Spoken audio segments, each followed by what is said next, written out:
the things that we talked about in the meeting, the main areas of framework that we discussed,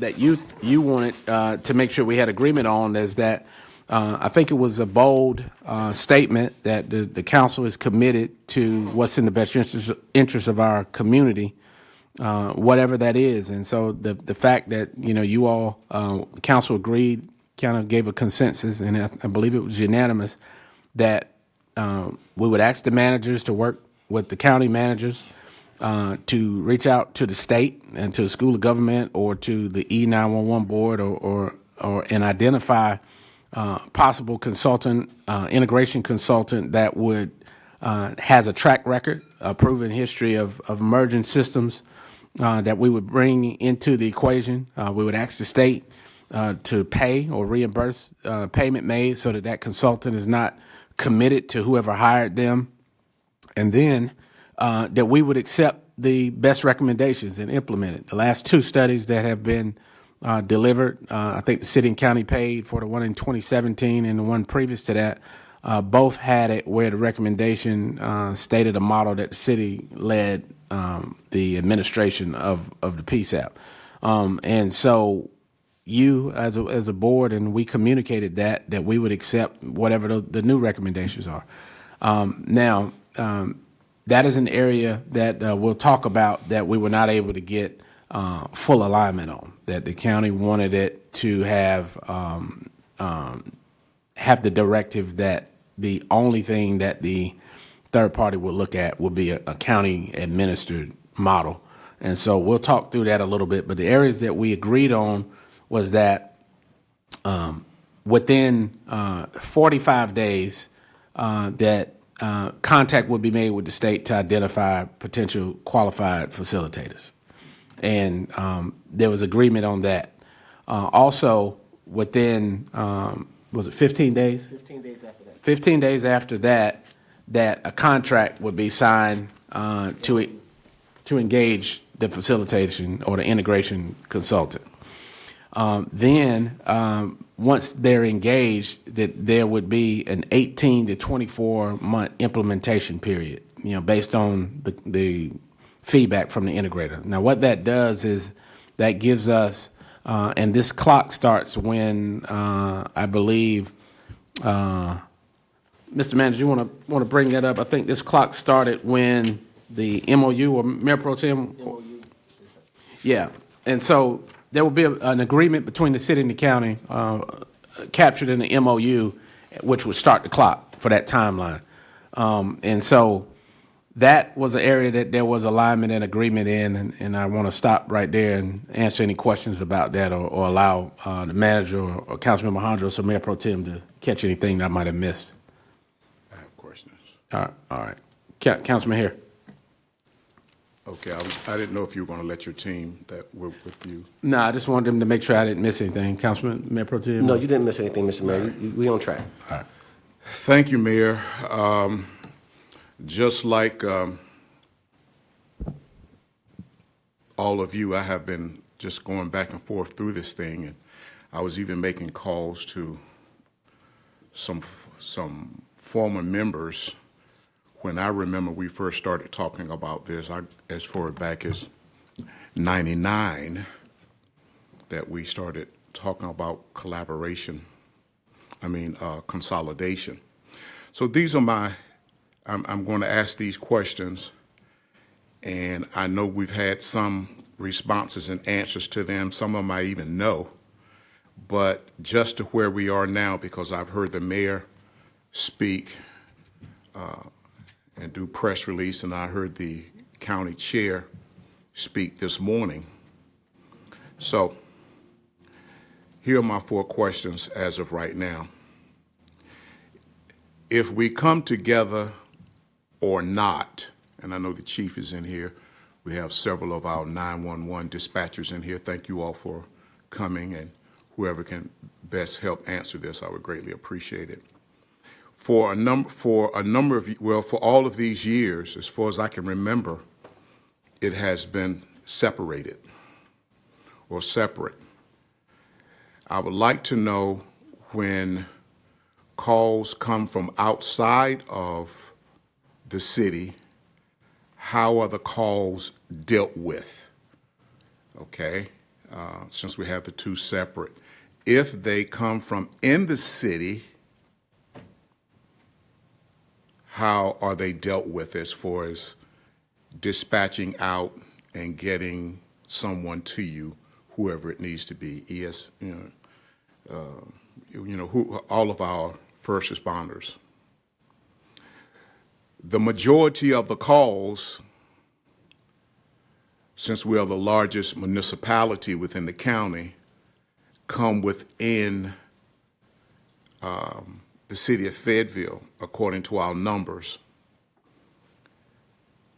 Does that affect anything when it comes to calls going out if it is the county that is in charge or has the authority, if we are falling up under the county in a consolidation? And what is the most important difference if nothing goes any further and a recommendation is not collaborated together to go Monday to the General Assembly or to our chair of the delegation? Where does that leave us? We are already doing 911 separately. So what does that mean? And what is the full, all gung-ho purpose if the two come together or not? So those are a couple of questions there for clarity for me, and some answers I know, but others might want to know. Yeah, so those are good points. When we got into the nuts and bolts of it, I'll start with your last statement first. What happens if we don't get anything to the delegation? Then the bill moves forward as it is, which is within 12 months. It gives first of all, it gives the county commission at its adoption the ability to take a vote, which they have the votes to take over the PSAP process, which includes everything you just mentioned.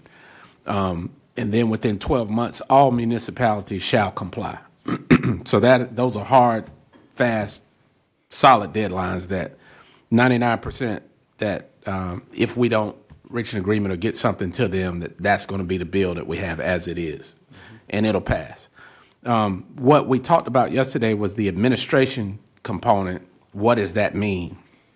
So we had the managers explain that to us, and I'll give a recap of what they said, and then I'll let Mr. Hewitt kind of tell you what his interpretation is. But basically, that gives the county as the administrator, or whoever the administrator is, that all employees basically fall up under the county's employee list, that their paychecks come from them, they're hired, they're fired through them. Now, there's joint governance in there where city manager and the county manager would have joint ability to make decisions, but the money that's received from the state, any grants that are received would go into the county's account, right, and the bills would be paid from the county's account.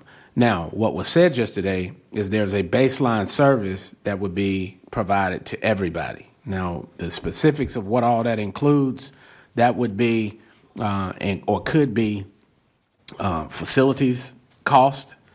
So whether we build a new facility or you have used the executive place, that facilities costs are included. The dispatch process would be included for the Fayetteville and everyone else. And so whatever those costs are would be there. There's an enhanced version that we would have that gives us what we have now, that we have ShotSpotter, we have some enhanced services that some of the other municipalities don't have. And so there would be a fee for that next tier of service. Any money received that would come in from the state, or if Fort Bragg is a part of it as a backup system for them, because basically the Fort Bragg involvement would be that we would serve as their backup. So we kind of have agreements. The city and the county have agreements with Fort Bragg now, but what it would be is a consolidation on the backup process that may make us eligible for grant money that would also come off of the top. And so what happens is the money that comes in from the state typically is not enough. The money that we would receive or they would receive, and the general fund supplements the difference. So our cost share would be after the revenues that came in minus the expenses. If there's anything left, then we pay our share of that. And that was my understanding. So, Mr. Manager, you want to touch that? But they would have also, this was important, that they would have under that model not only the ability to receive and distribute funds and to hire personnel, but they have the ability to procure and contract services. That was a big part. What we wanted to make sure, because it came up, was that let's say you get the legislator or we get an agreement to turn over administrative rights to the county, and then a year or 2 years from now they say, well, we're going to contract out a portion of what we're doing and keep the difference. So one of the things we brought up and would recommend to the council is that there be guardrails in there that say that they're not able to contract this out to a third party without full agreement of all of the participants. You know, it's kind of like the FAMPO model I think Councilmember Hondros brought up, that there are things that FAMPO can't do because it consists of multiple jurisdictions until the members vote on it. And so Fayetteville, Spring Lake, Hope Mills, and the other towns would have to be in agreement with allowing a third party to do any of these services. That there would also be off-ramp provisions. So let's say we put all this together, things don't work out in a year or two, that there are off-ramps in there to say that certain measures or levels of service were not delivered properly.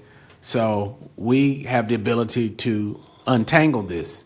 And then the money, from my understanding, once it's allocated to whoever the administration entity is not able to be changed to anyone else. So we would have to have an agreement to make sure that we receive those dollars if we went back to doing it separate. So those were some of the key areas that we wanted to make sure we covered. One, we could get out of it if it wasn't delivered. You know, talking to Director Jones coming in, we stood up OCS. We put a lot of investment into that. That's new. Would we rely on his people getting contacted in an emergency situation by a county operator, or do we need one of his people that would be embedded in there? So those are the kind of details that I think the actual agreement can work out. But in concept, we need to know what protections the council wants to cover other than what I just mentioned. So, Mr. Manager, you want to talk about what the administration means? And Can I add one thing before we go yes, to sir. Mr. Mayor? Thank you, Mr. Mayor. I think it was also pertinent to understand that the tier system when it comes to paying for services, I don't have it in front of me, but I believe, if I can recollect correctly, the first 2 years was going to be a 50-50 cost sharing for both entities of what's left over. And then during the third year, it would go by call value. We know that the city will be the only one that's paying, and the county would be covering the cost for the other municipalities. Well, we figured out if you do the math, we're paying almost 80% of the cost after that third or fourth year. I just wanted that to be clear. If I may, so it was 50-50 the first 2 years. And then 30. 70-30, 70 to the county, 30 to the city in year three, and then year four would go to the call Calls, volume. got it. Yes, and to your point about the math, so we know in a 50-50 cost share, for example, the first 2 years, the city's paying 100%. City tax-paying residents are paying, city tax dollars are paying 100% of the city's 50%, right? The city makes up 62% of the population, roughly, in the county. So we would be paying city tax-paying residents, coming out of city residents' pocket, would be paying 31%, 62%, which is 31% of their 50%. Exactly. So we'd be paying about 81%, and they'd be footing the rest. Thank you, Mr. Mayor. Yeah. Mr. Manager, you had anything on the administration, what that means? Yes, sir. I think you covered it well, and I think the chairman did as well yesterday too. There's one distinction that I would make in the proposal that I sent to County Manager Greer on March 24th, which captured some of the almost verbatim the language in the county's resolution. about the various levels of joint management. With this, one distinction is that we were proposing that the city would be the lead. The reason for that was, if you look at Section 3C of the county's resolution, it was also second part of our framework that we sent over. It's not just who writes the checks. The real work of the committee is in the Public Safety Communications Council, which includes the fire chief, police chief, emergency management director, someone from the Fire Chiefs Association, and others. If you use this framework, which again I supported it when we were the lead agency, but if that group, which is heavily non-city folks or non-city appointees, decided that they wanted to do something different at that operational level, there is no safeguard for me, if under the county model that they're proposing, that I'd be able to say, wait a minute, we've got $120 million in assets invested in this annually. There's no pull in it. And so what I would say is, I think and applaud the county. They did an excellent job in their resolution. The framework that they're using, I think, is also a great one. But I would say that is the start.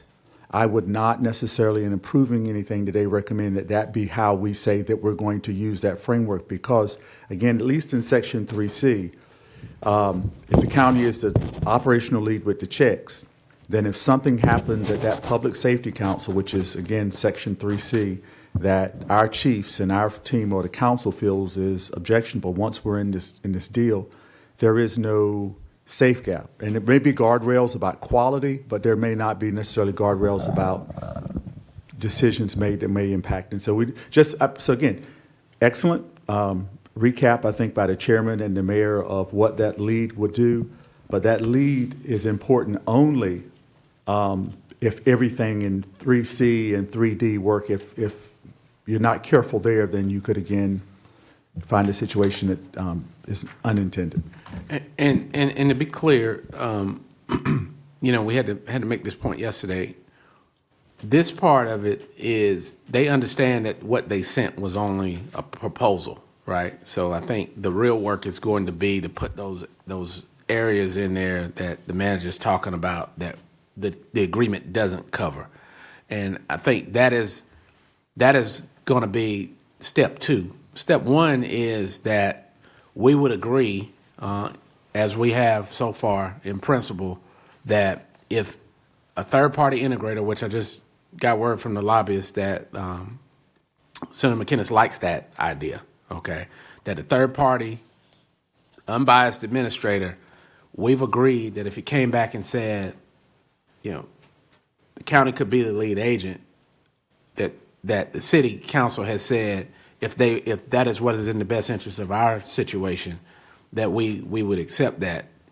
I think we put all of those controls in there. So, but I got Councilmember Harris said he had a continuation, then Hondros, and then Mayor Pro Tem. Yeah, and again, thank you, Mayor. And before I make that point, at the end of the day, after all of this has gone through and points are made, and who knows, even possible a contract is put together that can be accepted by both. As I said in some of my sidebar conversations, this thing is bigger than this, it goes deeper than this, and I would just not a time to say, but it's much more than consolidation. So what my other concern is, whenever we did the first meeting in here and it was written up that the city would be the lead, it was a motion made, because I did make that motion to move forward with that. It wasn't successful, but I did make a motion that day for that.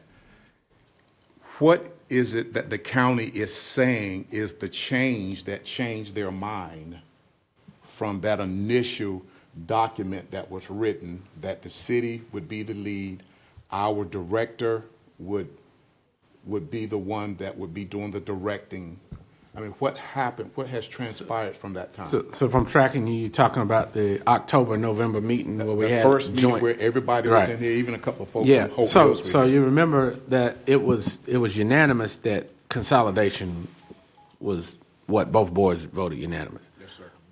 Where the vote went sideways or split was that, city voted that city would lead it and the county voted that the county would lead it. So we're still where we are from that. It wasn't a situation where they accepted it and then turned back.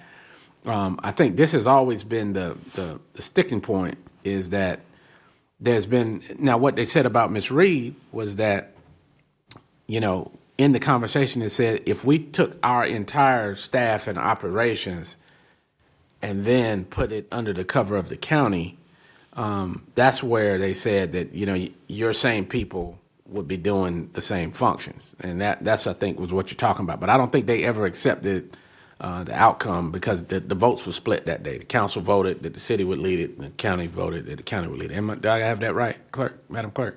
You remember what the votes were? Yeah, I think it was. No, All right. I think the county had voted for an independent authority. The joint authority. Okay. All right. So, Councilman Hondros, you had your light Yeah, on? so We can pull the notes. I want to speak to that, and it ties into something that Dr. Hewitt said as well. So the difference in that November, that was a November meeting because it was after the elections, but before the new council got sworn in.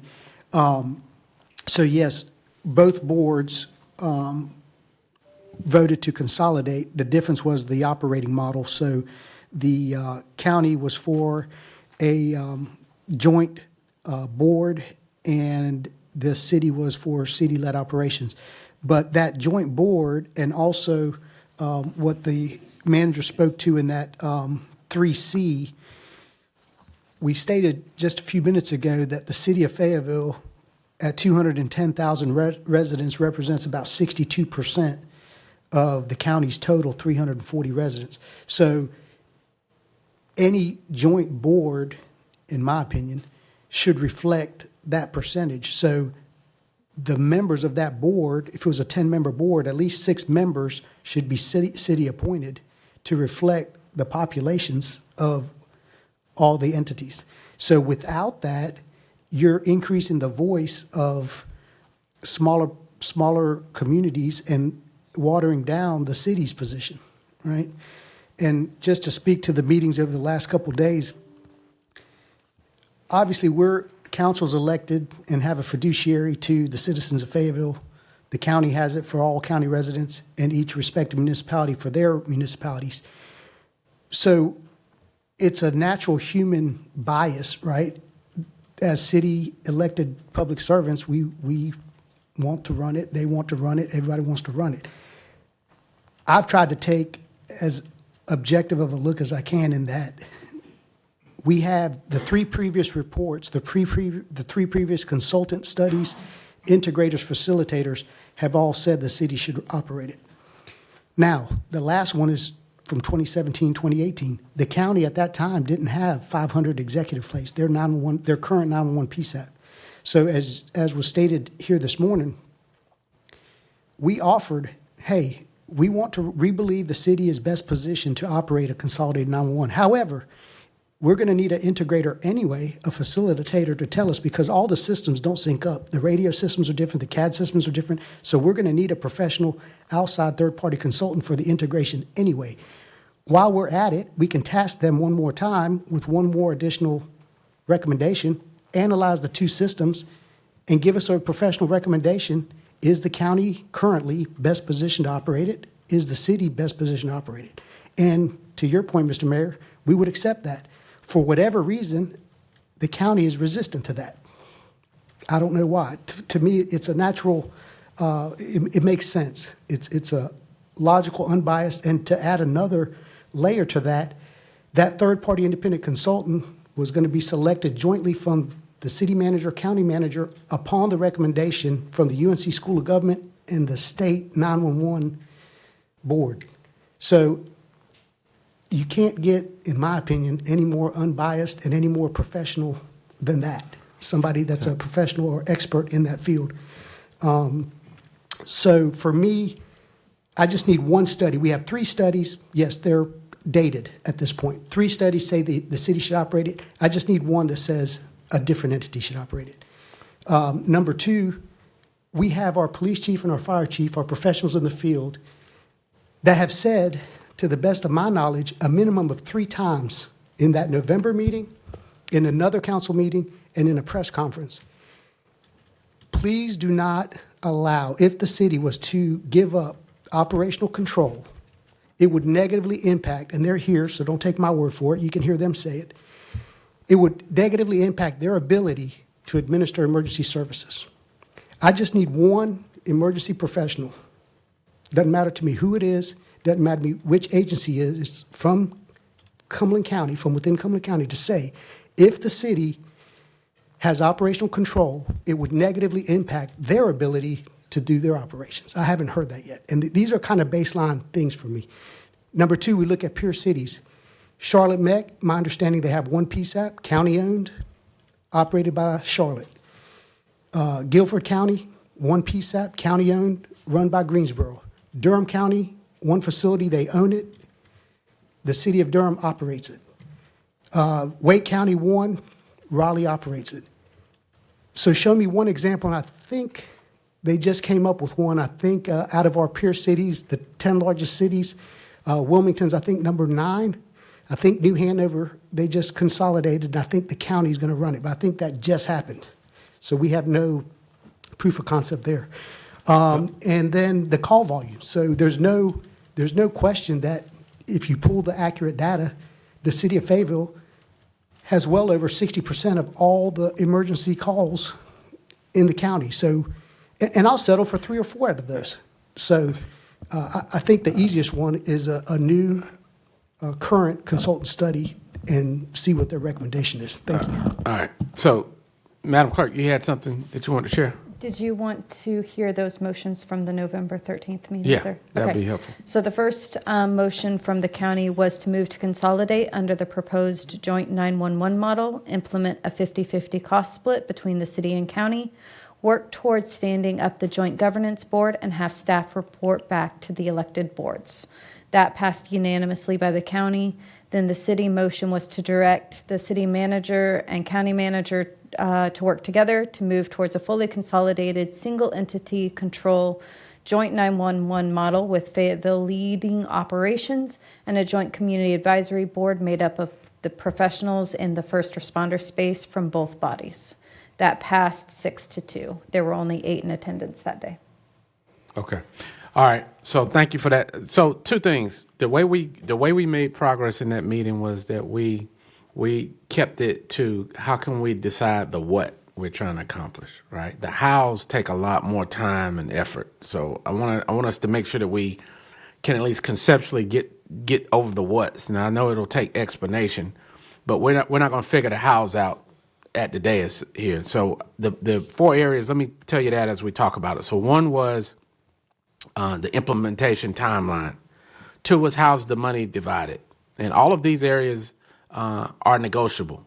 All right. So if the allocation, Councilman Hondros, that you said calculates it where, 66% of the residents are paying twice, I guess is what you're saying, or paying a higher percentage, then that's a number that, those are numbers. So we can get there. It was just in their proposal what we read out. The personnel, I think it was unanimous by the subcommittees that we retain all of as many of the people who are working for both bodies as possible. We bring the pay scale up to the highest of either. We bring the training up to the highest of either, and that be the gold standard for it. No less than whatever the highest between the two employee differences, if they're pay differences, and we preserve positions.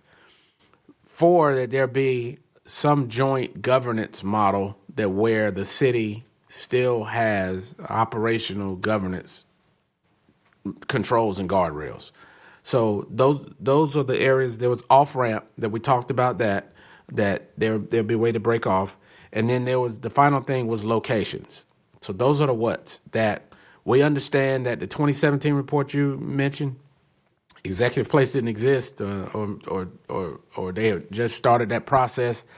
And it already said that it was 6,000 square feet too small. So they acknowledge that. We acknowledge where we are is not a permanent option, and neither place, I think, have the proper location backups that were recommended by the E911 board, if I got that correct. So we understand that location will have to be taken into account. We did mention that the city, in its public safety bond, had funds or funding to build a larger facility that could accommodate both city and county, and it would be set up for future growth. And so we talked about the participation or the payment or the cost sharing of any location that the city was gonna build, to whether they, if they were the operator, that the baseline service that they were providing for the county means that they have to have a facility, then maybe they cover the cost of that. So the how to all of those things, we can get there. Right now, we're trying to work through the what's. So, You want to go over the MOU? yes. So after that came the memorandum of understanding, which is where we will need probably to get into any details about that. We'll need, I guess, Madam Attorney, some of those are some of that contract negotiation and the legalities of that is a closed session discussion. But any actions taken will be public, of course. But the sausage making and how we get there and some of the things that got to be shared, we may need a closed session to talk about the details of it. But there will be an agreement, an initial agreement, MOU can capture it, that leads us to an interlocal agreement, which is how the models that Councilmember Hondro said. Raleigh has an interlocal agreement with Wake County to do what they do. Same thing with Guilford, same thing with Durham. So it would have an interlocal agreement that the facilitator could help us get there. And so what we're trying to get agreement on today is, one, we can talk about the things, we can go and get a motion, go in closed session and slide over to Lafayette and talk about the things on the board that came up yesterday that need to be captured. Some of that is public, who does what, how calls are handled, and some of the nitty gritty details of operational would be in that. Operational controls would be in that, to make sure that the city had operational controls over if the chief said they had an operational issue or they needed something, that the city manager had the ability, they had the ability to get that implemented and embedded. So whatever language we need to use to capture the ability to do that can be in that MOU and that interlocal agreement that the attorney could help Mr. us Mayor, get if to. I may add a Yes, sir. cherry to that. Yeah. So, because I think it's worth mentioning, I meant to mention it and I forgot. City of Fayetteville's 911 operators or the PSAP is CALEA certified, excuse me. And we're Tri-ACE. We're one of 3 in the state that has the Tri-ACE, which is our fire, police, and the dispatch, emergency dispatch. So I think it's notable who the other 2 are. You're talking about OnStar in Charlotte and the Johnson County. We're the only 3 in the state that have the Tri-ACE accreditation. Mr. Hughes is saying something. One of the things I think, Mayor, in trying to facilitate where you were, staff is here. Are there any other things, though, that y'all need from us as it relates to the operations to go through those issues that you were just covering? I just want to. So yeah, I guess it would be good to know from a staff perspective some of the operational concerns. Right. So in the event that we were able to capture and protect operational control, how would that happen? This would be helpful for me if they would explain that to myself and council. So if you want to have them do that. I don't know. I don't know who that falls on. And give us some kind of examples. Let's just, break it down for me. Let's assume that we don't have any knowledge about it.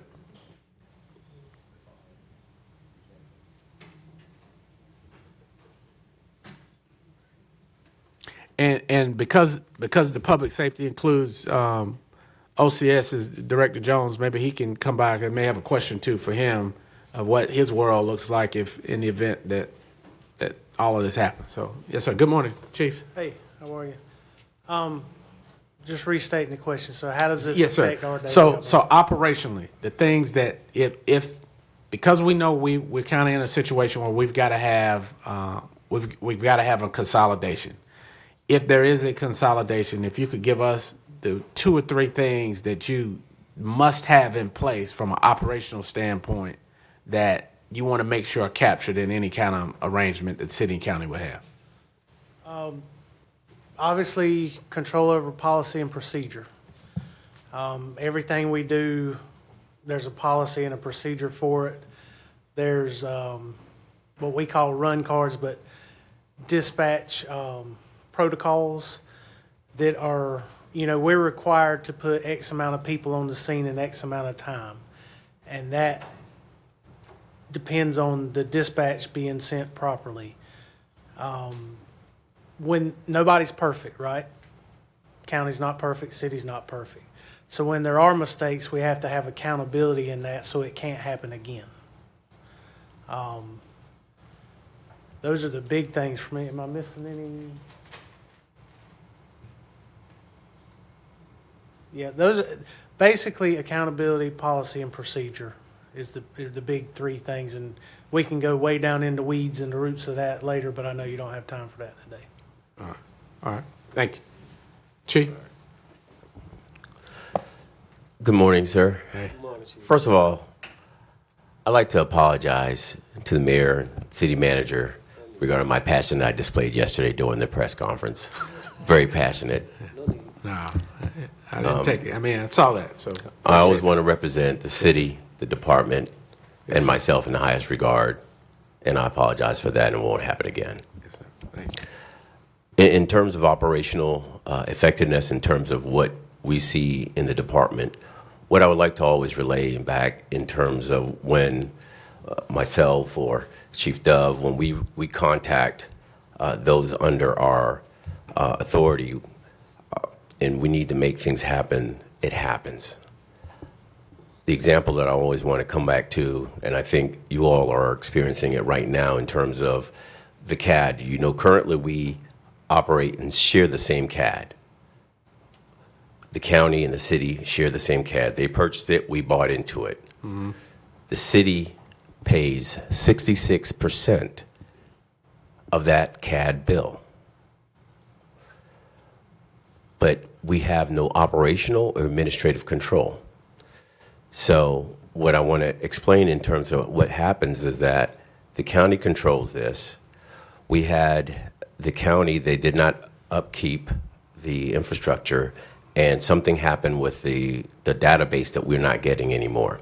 So this database information now prevents us from being able to get the accurate information for calls for services that you all receive during the Community watch. community watch meetings. But also, it also is preventing us from implementing some other technology that's going to help us out there in terms of how we deploy our assets, how we deal with issues in the community in terms of crime. So all of those things are aptly right now on pause because we're waiting for the county IT to fix this issue since February. They've been in dialogue with our city IT, and we're still waiting. But so from the perspective of when we don't have the operational control, the administrative controls, these are the delays that we're concerned about, and that can impact operations out in the field. Gotcha. Okay. And right now, just to be clear, on the CAD system, we don't control that at the moment, but they control it. But what we need is that's one of the areas that needs to be addressed. Now, were you saying that it needed to be upgraded? Is that what it was, or what's the breach right now? So I would prefer to defer to our IT? CIO. He's been working back and forth with them, and he can actually give you the actual details in terms of what they have been doing since then. And this is Mr. Fry, who's assistant. And Chief, could you say, or Jeff, could you explain just CAD, because what that means? Sure. CAD is the computer aided dispatch system. It is essentially the software and the hardware that allows the dispatchers to see what's going on, to receive calls as they come in, and to send the appropriate units to those calls, whether it's fire, it's emergency services of any kind, really. Currently, that CAD is operated entirely out of the county. We work in it. Our users, our dispatchers, connect to the county's system, and they work there. So right now, county dispatchers and city dispatchers all dispatch out of the same software, but that software is housed at county. It is maintained and controlled by county. We do have some ancillary components that talk to that software. One of them is our RMS system, our records management system that PD uses. There are others. Fuses, the way we pull reports, the way data is extracted from the system so that they can do analytics on the way calls are handled and where things are dispatched. These systems, we have a copy in the city, and there is the actual CAD definitive copy at county. The integrations between those two can be a little messy and a little complicated, particularly because of the software vendors that are involved and the versions of the software needing to stay in sync. So, for example, our records management system needs to be on the exact same version as the county's CAD system. We can't, when our vendor tells us the state has a new requirement for submitting traffic crash data to the state, which is something we're required to do. The vendor says, well, it's not in your current version. You need this new version in order to do that properly. We can't just upgrade RMS because it has to stay in sync with county. The county doesn't do that particular operation, so that's not a high priority for them. There's kind of competing agendas. They have their set of problems that they're working on. We have our set of problems that we're working on. And maintaining two disparate systems and all of the integrations that go between them can be complicated and messy, and timelines and even budget become an issue. Currently, the CAD database discussion that he's already alluded to, county has some issues with database. They are systemic issues in the way replication works that they have spoken to the vendor about, and the vendor said, sure, we can help you sort that out. It's going to be outside of your normal support, which is what's budgeted. This is additional what we would call professional services contract. My understanding from speaking to our colleagues at the county is that that wasn't in their budget. And so it's not something they can do immediately, which means we're kind of on hold while they work through budget. The same thing could happen the other direction where they need something and we haven't budgeted for it. So it's a combination of competing priorities and agenda and even funding in a lot of cases when you have two sets of systems or one shared system with ancillary components that connect to that. So in that case, consolidation would probably make that better because you'd have one system that was communicating across the board, right? But what Chief's concern is that we don't have any operational control of that. Yes, I can't tell county they have to do X, Y, Z to suit us. So Right. yes, that is essentially the So crux that of the could be situation. a joint operation. Okay, well, thank you. Council, do you have any questions about that? That's pretty clear. Yes, sir, Chief. He brought it up, it's kind of like, this is real money, right? How does this affect the taxpayer, real money? The City of Fayetteville Fire Department's ISO Class 1, we all know that, we advertise it, we're very proud of it. And that's how, that rating tells the business owner and the property owner how much they pay in insurance. That's how it's rated. A large portion of that, or a significant portion of that, is tied to the dispatch center, telecommunicators, and things like that. If that fails, the taxpayer sees that in their annual insurance costs. Okay. So it impacts your ISO rating. Yes, sir. Okay. All right. Hey, Ms. Reed. Good morning. Morning, council members. While I have the floor, we're up here. I want to go ahead and make sure I get my words out as well. To answer council members Hare's question about who answers the call if it comes to the county, or who answers the call, or what do we do with it if it comes to the city, misrouted. Because we have a shared CAD and we have a state 911 system, we do not transfer callers. If we get a call for the county, we take it, we process it, we enter it into the CAD system, they see it, and they dispatch it. Same thing happens if they get a call that's for the city. So in that sense, we're pretty much consolidated when it comes to technology. It's just the difference is we are in two separate buildings. The only thing that's going to improve for service-wise is if there's a question, instead of picking up the phone, we can just kind of talk to the person next to us. So being in the same building, that's the only thing it's going to do for us, pretty much. The other thing I'd like to say is, when we talk about things like Fort Bragg coming in with us, a third-party person to dispatch our calls or to answer our calls, I suggest we do our due diligence and research those things ourselves, because we can't go with Fort Bragg. We can't use them as a backup. They can't use us. When it comes to a third party, that's not even a thing. You know, we answer the calls here. They answer the calls at their agency. But if there's an emergency, a disaster, or whatever, our calls can be transferred to any place else in the state to answer those calls to help us out in case we get overwhelmed by calls. We do have some accreditations that they don't have, the county does not have. Doesn't mean they can't get them, they just don't have them right now. So there are some differences, but when it comes to consolidation, us consolidating, being in the same building, it's only going to increase the service by, when you're talking about dispatching, I can just talk to the person next to me other than pick up the phone. Mayor, if I could, I'm glad someone, thank you. So as far as this whole entire conversation that we're having about consolidating, if you would just one more time, explain the clarity of it for me, what the difference is. You're saying already, if 911 comes into our dispatchers, you push out that call, they read it, and then they send first responders. Okay. Now say it your way once more, because I'm trying to see what. I got it your way. Yeah, but I want the citizens that are listening to hear it from the professionals better than me. What is the great big difference to consolidate, other than putting everybody in one building? Explain, just do that whole explanation again, please. I'm going to come back to that one, but I want to say this because if I don't say it now, I'm going to forget it. I think there's some language that says that the 911 board is their number one priority for us to consolidate. The 911 board, it is not their number one priority for consolidation. Their number one priority when it comes to grant money. There are 5 priorities when it comes to grant money. Number 1 is consolidation. 2, 3, 4, 5, maybe radios, maybe upgrading equipment.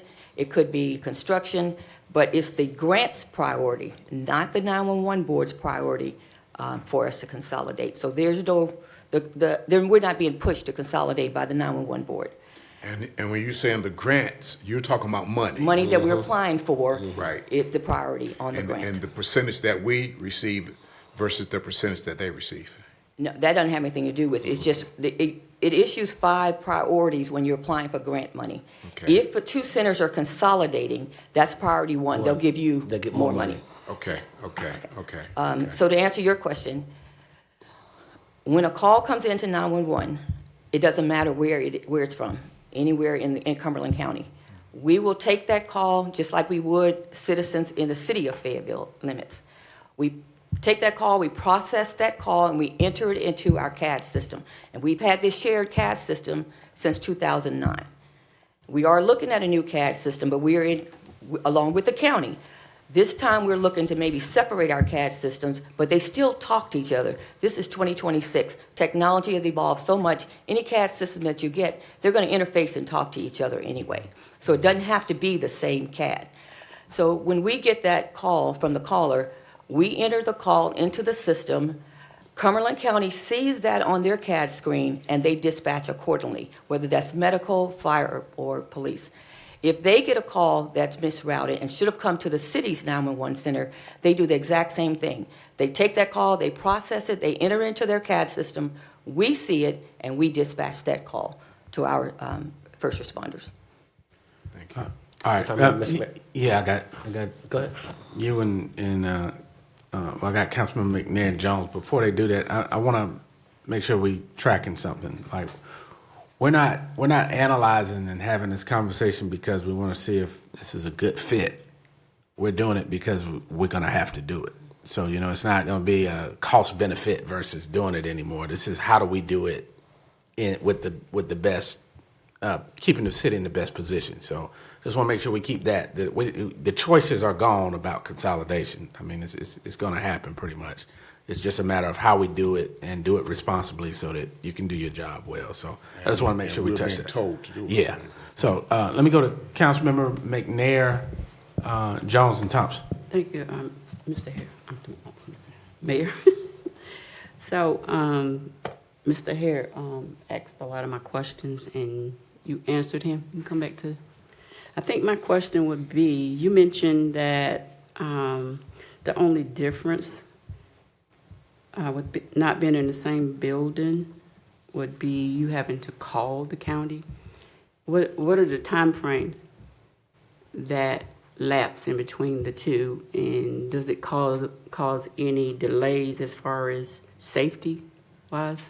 I'll give you an example. If we need a resource that the county has, or vice versa, maybe it's a dog, bomb dog, whatever kind of dog, or any kind of resource, we pick up the phone and we call county and we ask for that resource. The only difference is if we were in the same room, then I could just, look over and ask that person who's running that channel that same question. So it's not so much as an emergency situation, it's just information sharing between the two 911 centers. Okay, thank you. Sorry. Mayor Pro Tem and then Councilman Jones. Thank you, Mr. Mayor. Ms. Reed, I have a similar question, and this is more, you already explained the money part. I want to talk about the safety part, and this is about the accreditation. I think the paraphrase was used yesterday that JetBlue don't take over Delta, whatever it is. How is it feasible for an entity that already has the accreditation to be engulfed by an entity that doesn't? And what does it take them to get them to that point? Accreditations can be achieved, and they can be lost, but they can be achieved. It's easier to get them than it is to keep them, because you have to put in the work. I think what we're talking about, a larger agency versus a smaller agency, is, it's proven that with the City of Fayetteville, we get different types of calls. We have more calls that are coming in. We have the population is higher in the city than it is in the county. And when those elements are in, when you're talking about consolidation, normally the larger center, and that's proven by the Greensboros, the Durhams, and the Raleigh Wakes, that the larger center runs that 911 center. Got you. My other question is for the gentleman in the back. I can't remember his name, about the CAD system. You said that somebody said that we pay 66% of the cost for the CAD that is located in the county. Is that correct?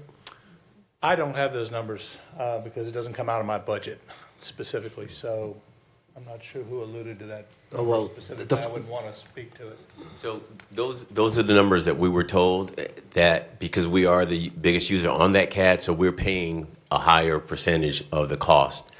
And we can maybe rely back onto the budget folks, but we are paying that larger cost and have no operational administrative controls. I guess my follow-up question to that was, what does the other municipalities in the county pay? Because according, and I'm going to state what I stated earlier, according to other municipalities, as far as their resolution stated, that the county would pay 50% and the city would pay 50%. That means the county is paying for all the other municipalities. Is the same thing occurring with the cost of the CAD?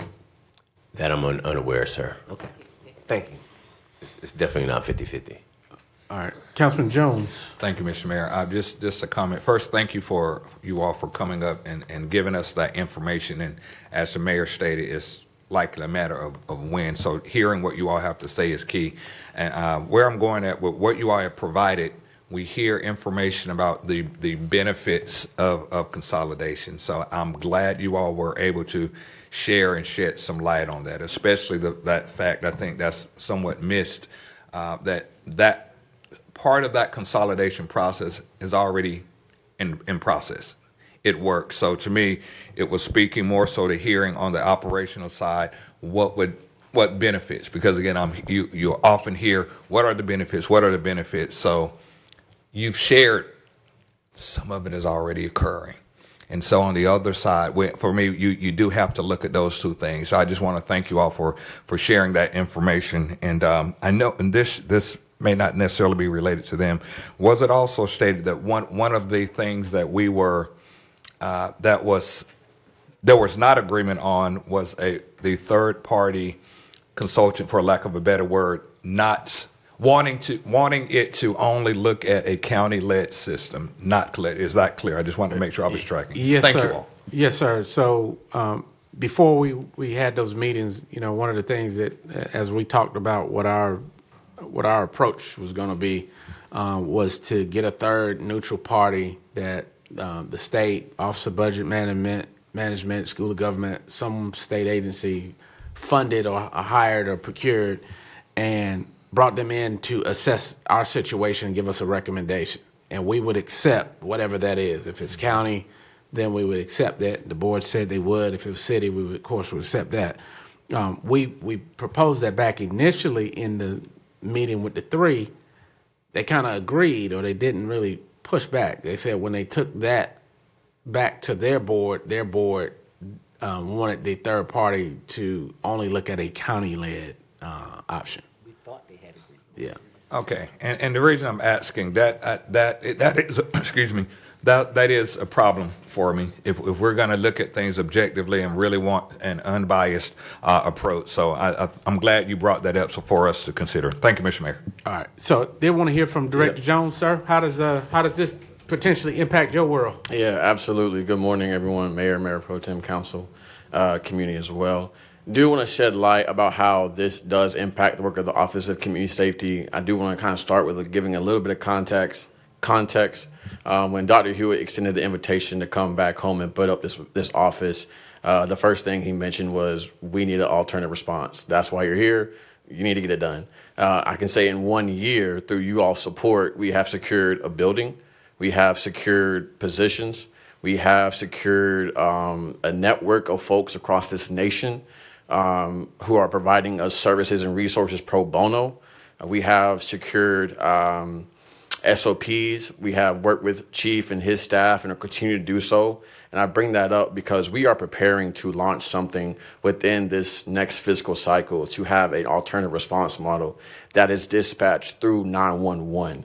So going back to your question, Mayor, what do we need to be effective in that space? We want to have an OCS representative in the 911 call center embedded to triage calls. We'll provide you all a formal presentation once you return from your vacations, et cetera, in July, in August and September. But we recently received some very raw data.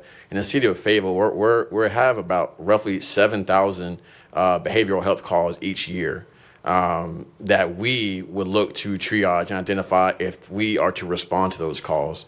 And one thing I also kind of want to clear up is regarding someone embedded the 911 call center and what the difference between that and the responders. The people who are going to be responding to these calls with the vehicles and from our office, we want them to be seen as first responders. They're responding to the scene. And the person or the team that is embedded in the 911 call center is to triage, identify the right response for that specific call, then go from there. But this definitely does impact the work of the Office of Community Safety. And the last thing I'll say is we are preparing to go. And we will do what we need to do on our end, but just do not want anything to be holding us up because we are more prepared than we've ever been. Now we're just getting the people on board, the training involved, the SOPs finalized, and then going from there.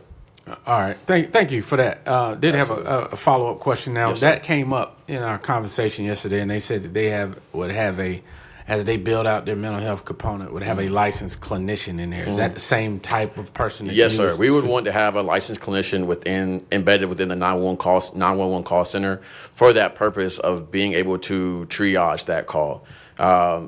Also, they could de-escalate the call and not have to send a response unit. But if there is a need, we want to have a trained, licensed professional, as we would any other department you see up here right now, to be able to say, okay, this is a response needed, especially when we have opportunities to co-respond if needed when it comes to a threat that may be relevant, but there is a mental health component to that. Then we would need to identify working together with PD in that space, which Chief and I have had discussions prior to this about what that looks like. But that is also something to be aware of for you all as well when you make your decisions moving forward.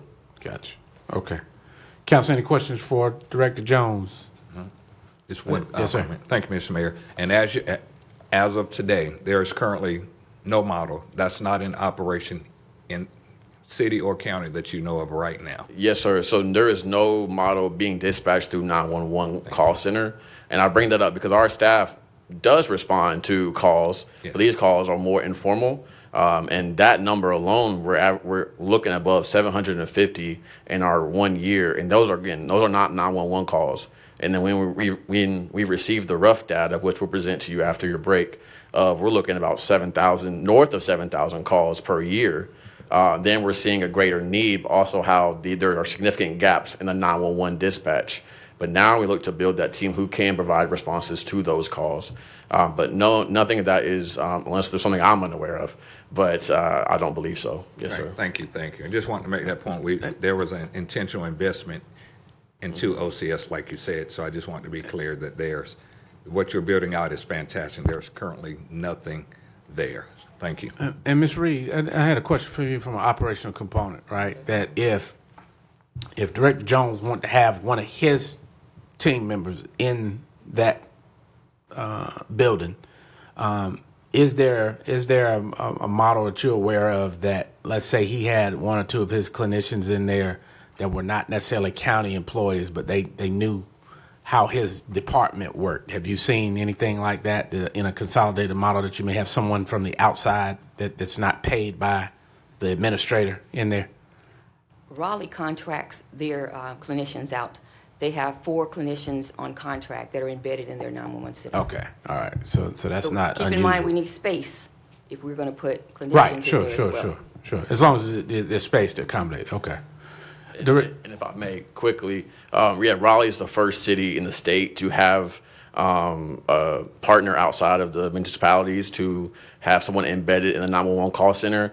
But again, their role is just to triage, not respond. Right. That would be the difference. Just want to make sure there's clarity on that. All right. Chief, I see you burning. Yeah, I've been trying to, No pun intended. yeah. You all know where I'm at.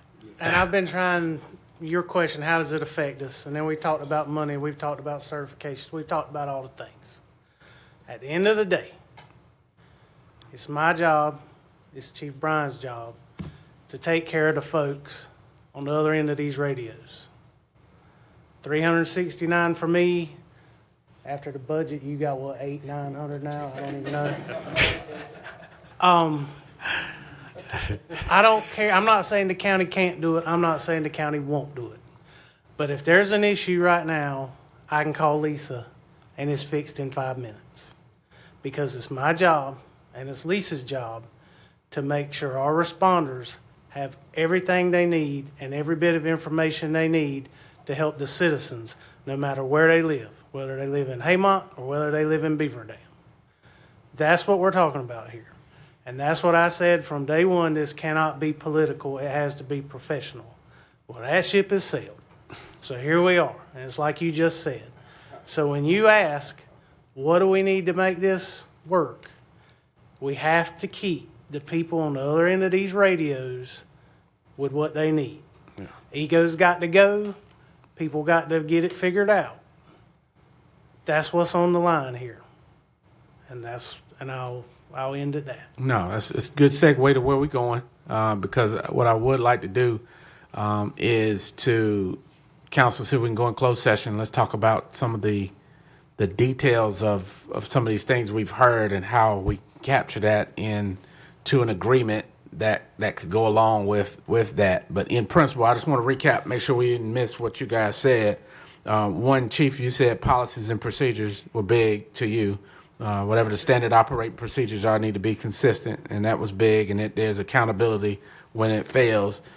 Dispatch protocols and number of people on the scene, I think, was also one of your concerns, to make sure you've got the right amount of people. Okay. The CAD system, IT explained to us that right now we buy some component that I guess can communicate with the CAD system, but when there's a disconnect, then we're flying blind. That's where we are now. right now the city pays 66% of that process, but we don't have any control over the operation or the maintenance of it, is what I heard. And then which also talked about our record management system. Then ISO rating, that because of that and the impact that it may have, that it could have an impact on our ISO rating, which means that higher insurance premiums could come out of that. And that Ms. Lisa said that basically the state 911 board prioritizes consolidation when it comes to awarding grants as a point, but not necessarily saying that that's a goal that they're pushing, but they give you more incentives if it's consolidated.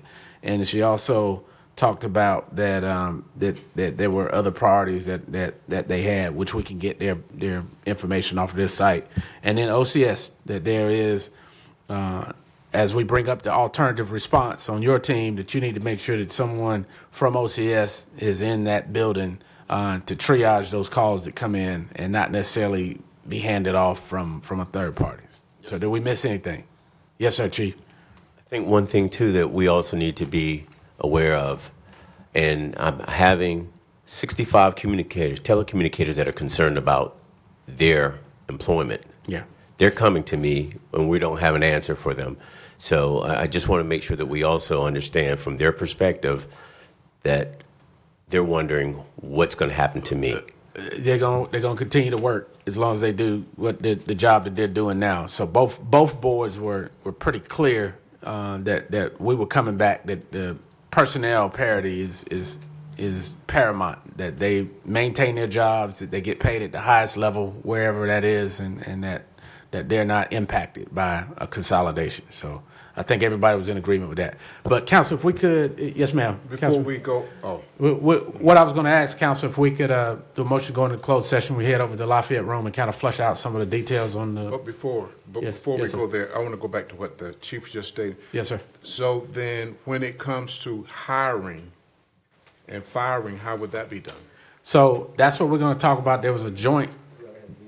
Yeah, the lead agency does the ultimate So they writing will of the hire paycheck, someone but there retires. is something that the manager is going to talk about where there was a joint process or of some of the governance part of that. That there's some decisions that are made that the two managers would have to do together. But then if there's a matter of disagreement, then it defers to the operator. Yeah. All right, I got Davis first. This is for a closed session. My motion is for a Okay, closed session. Andres. Thank you, Mr. Mayor. So to Let me see if Mr. there's a second on that. Is this second on For by attorney Councilman client Hill? privileges. All right. To Mr. Jeff, I think was the IT gentleman's name, or Chief Brian, or Major Street Pay. Could you, one more time, so I could wrap my head, I'm not a techie, because there's one CAD system in the county, everybody uses it, we pay into it.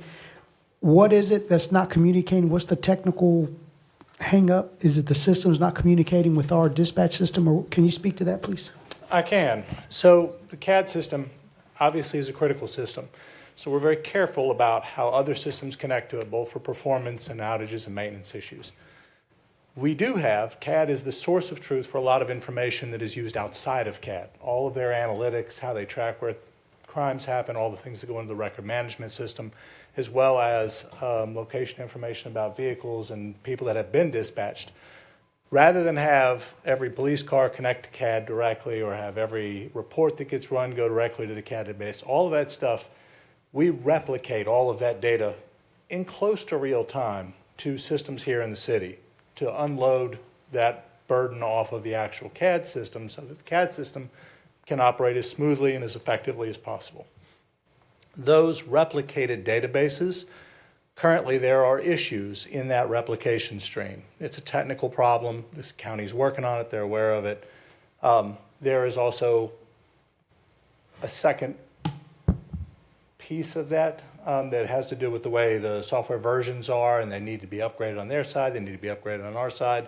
But upgrades, like I said, are complicated because we all have to do it at the same time. So essentially the issue right now is the replication is only partial right now. We're getting some of the data, we're not getting all of the data. And the vendor, who just happens to be the same vendor for them as it is for our side, is basically told them, you're not allowed to replicate that way anymore until you go to the next version of the software. So we're being forced to upgrade in order to fix the replication. Now, we've got a workaround that we're working on with the vendor, but that now includes a third vendor. And they said, well, this is a new way of doing things. We need time to figure out how to make that work. So it really is a matter of logistics and just agendas and priorities between 2-3 different vendors, the county and the city. Thank you for that. And so I know, council, my experience since I've been on 4+ years now, we request, and because our residents request, and so we kind of demand from the police department at our community watch meetings, our crime prevention specialists, they come in with data. So this is some of that data that we're unable to access at this time. And I think it was brought to my attention like back in April. So it's been at least since early April. So it's been since February. So, and so if I'm hearing the solution is integration and software and using these 2 or 3 vendors, and that ultimately is money, and that they simply didn't have funding for this at this time? That's my understanding from my discussions with their IT department, is the fix is going to cost money they hadn't budgeted. They have budgeted for regular maintenance, but the vendor said, we won't do this under normal isn't regular, maintenance. right. This is something special, you have to pay extra for So it. we're waiting for July 1, the new fiscal year, to get it fixed, That's my guess. more or less. Now, So, unfortunately, it's more complicated than that because the vendor won't even schedule the work, and they have a 2 to 3 month backlog on scheduling. So even on July 1st, they get on the schedule, we're still talking about September. at least. So this is more of a Dr. Hewitt or maybe ACM Yates question. What if the shoe was on the other foot and similar vendor software issues, support issues that require more funding? How would the city have handled that? Because chances are we wouldn't have had funding either. So We've had that with IDT, so I mean, it happens, so. would we have to wait 4, 5, 6 months? Could either Dr. Hewitt or ACM Yates speak to that? Well, I think that the council's support for public safety would mandate I would bring that to you with options. And I'm not saying that that's not what happened at the county, but anything that deals with, as for instance, council was aware of this issue before I was because y'all are at the community watch meetings. I don't know that everyone at the county was aware of this issue as my council was because y'all are in the community at the community watch meetings. And but I can tell you that in my conversations with my colleagues at the county, they have the issue squarely in their eyesight right now, and they're working as quickly as they can to resolve it. But those are some of the, to your point, those are some of the issues that with the new arrangement we'll be going into, that there are things which are a priority, which must rise to the top. They can't wait just at the staff level. They have to be funded, and if that means we have to do mid-year budget corrections or come back to the council with options, that's what we would have done, and that's what we would expect the county to do too. Thank you. All right, Councilmember Green. Thank you, Mr. Mayor. A quick question for Mr. Jones. A little thought process behind this. You know that I've been a big proponent for Office of Community Safety from the beginning. I'm concerned that we've done a lot of work and we're not going to see that follow through. Have you had conversations with them about alternate response and with the county, when I say them, that with the county, specifically about alternate response and whatever kind of model they see that looking like? For transparency, I can say I have had 1 or 2 meetings. I believe ACM Phelps was with me months ago. I know I have reached out and I have had conversations with some of the staff at the county in passing, but we haven't had a recent conversation about some of the development they've been working on. But engagement was performed on my end to move forward with that conversation. We just haven't heard back. Thank you. We know how long it has taken us to get to this point. And that is my concern for the community and for the decisions we made around our budget, knowing that this would be stood up and that we would hopefully get some relief for officers in this form. So that plays a huge role to me as we move forward. Thank you. Absolutely. And again, purpose of the Office of Community Safety, Dr. Hewitt charged me, you got to get this going. In 1 year, I can tell you now, we're in the position where we can get this going within this next fiscal cycle. And we're moving ahead, and we'll continue to do so until further notice. Thank you. All right, thank you. Thank y'all. Appreciate it. So, council, we had a motion to go into closed session by Councilman Davis, a second by Hare. We've had discussion. Let's take a vote, go next door, and then we can flush out some of the details on that. All right, we'll see you next door. We'll continue next door.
All right, council, as we come back in the open session, we need a motion. I think So Councilmember, Councilmember Jones and then seconded by Hondros. Come back in the open session. We're back in open. All right. Everybody else catch up with DJ. Show of hands, or motion to come back in the open session. All right. Motion carries, Madam Clerk, unanimous. All right, so council, I'll entertain a motion to adopt the resolution. Thank you, Mr. Mayor. Mr. Mayor, I move that we adopt the resolution. All right. All right. There's a motion by Mayor Pro Tem to adopt resolution, seconded by, I think, Councilmember Hare. Can we add as prepared by the attorney? As prepared and discussed in closed session. All right. All right. Any discussion on that motion? All right, council, I'll look to you for your votes to adopt that in support of the resolution. 100%. Who are missing, Madam Clerk? Nobody? All right. All right, council, good job. I think, just for the listening audience, so again, the continuation was that a resolution will be adopted. It was adopted unanimously. That will send it over to the county commissioners, which will indicate in there the city's willingness and thankfulness for the legislature and the members of the commission for participation in the conversation of consolidation. The details of the resolution will be released at 2 o'clock once it's there, so you can read that and we'll talk about that. We'll look for any follow-up meetings, working with our professionals teams to talk about some of the areas of concern we heard today. We've got some great information and education from our police and fire and OCS and our 911, Ms. Lisa Reed and her team. So we look forward to doing this and operating within the best interests of our community and our citizens. So, council, thank you for your good hard work and your professionalism. Thank Mayor Pro Tem and Councilmember Hondros for the last 48 hours of your life putting it in. All right, thank you. 72.